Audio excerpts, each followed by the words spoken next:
Hello everyone, it's Megan Koedenitoy and this is day 2026 Yaris Cross 1.5B CBT. So ang presyo na ngayon yan is 1.341M, okay?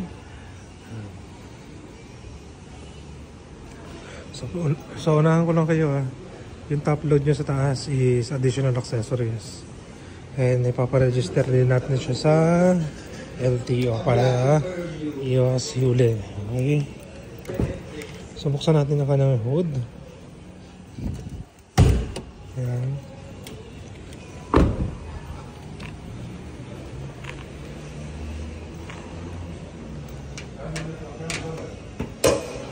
Yeah. So, this is a 1.5 engine and definitely hindi naman kayo mabibitin dyan kasi nga yun sa Veloz na drive ko na yan. Hindi kayo mabibitin. Okay? So, yun ang kanyang under the hood. Wala naman pinagkaiba sa BIOS. Ayan. So, meron siyang 2-eye sensor sa harapan. Which is for me, hindi na kailangan. Pero po sa mga baguhan, kailangan yan. Ang sukat ng gulong natin is, ang laki na ito. So, na yung ayan, 215, 55, R18. Sa BIOS ko 15. Ano yun? 180, 560, or 15. Yan.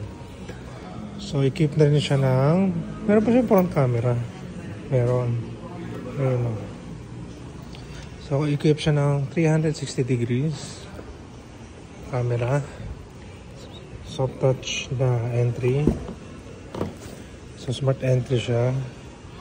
Wala siyang cup holder. Pero naka leatherette na siya. Okay.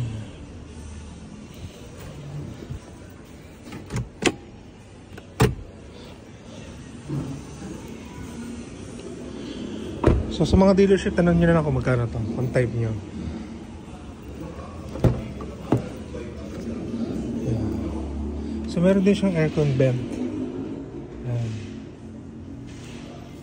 So sa center armrest, meron na rin dalawang cup holder. And of course, natatumble dyan.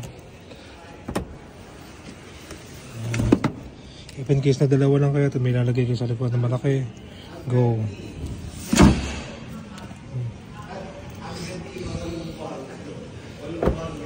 Hindi simula nung nilabas tong Yaris Cross na to, actually, hindi pa ako nakakabenta. So, meron siyang back camera, 2-eye sensor. 2-eye sensor na kasi hindi naman malapad itong sasakyan na ito. Usually, yung mga nalapad sa mga lobat siya, kaya hindi natin mabubuksan. Short speed antenna. And naka-spoiler na rin siya. Yan. So, please take note na ano pa lang to ha, entry level pa lang yan, hindi pa yun yung mga HEB. So panalo ka na agad. So itong sasakyan natin is equipped with smart entry, smart key. Okay, so version smart entry. So pag dala mo yung susi, pindutin mo lang to, bubukas na siya. So meron tayong piano finish design here, and naka electric ano na rin siya, seat. Okay.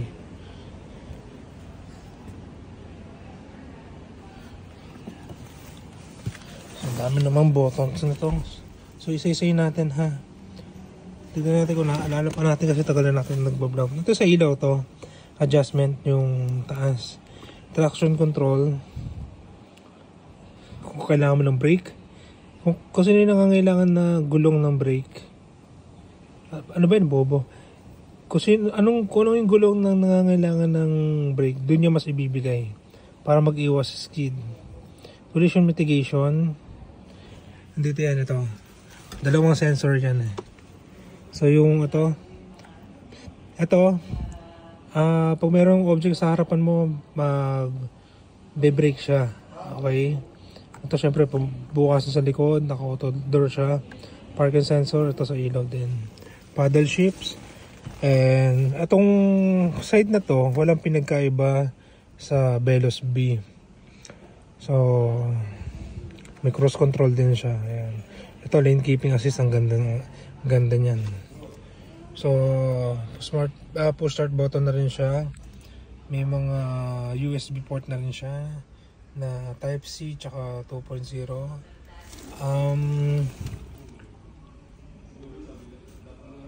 Meron siyang, saan nga natin ilaw? Wala pa ng ilaw.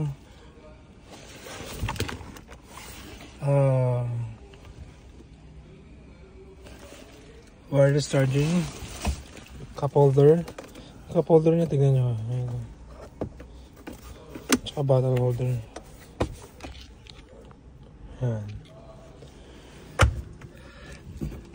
Wala lang siyang shade holder. Pero may salamin at ilaw. Ayan.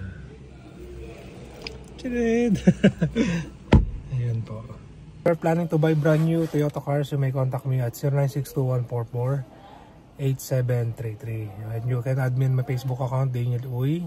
And don't forget to like and subscribe my YouTube channel, Dane TV. Okay, so see you on my next video. Bye!